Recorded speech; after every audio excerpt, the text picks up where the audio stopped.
भैया लोग नमस्कार प्रणाम।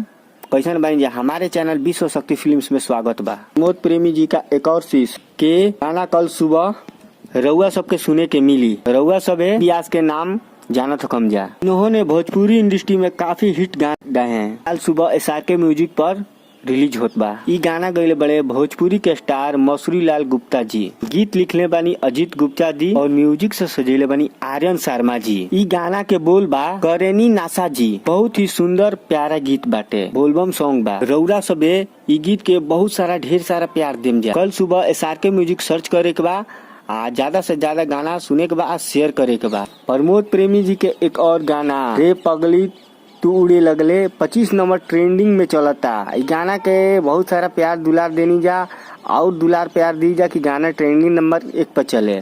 आई गीत लिखले रही कृष्णा बेदर्दी जी और म्यूजिक से सजेले रही आर्यन शर्मा जी। ई गीत कल सुबह रिलीज भई रहे। गीत बहुत ही सुंदर प्यारा रहे। वीडियो डायरेक्ट कैले रही राजेश गुप्ता जी। ज्यादा से ज्यादा शेयर करी जा गाना ट्रेंडिंग में। हमार वीडियो कैसा लगल, अच्छा लगल तो लाइक कमेंट शेयर करल ना भूलम जा। डेली अपडेट पावे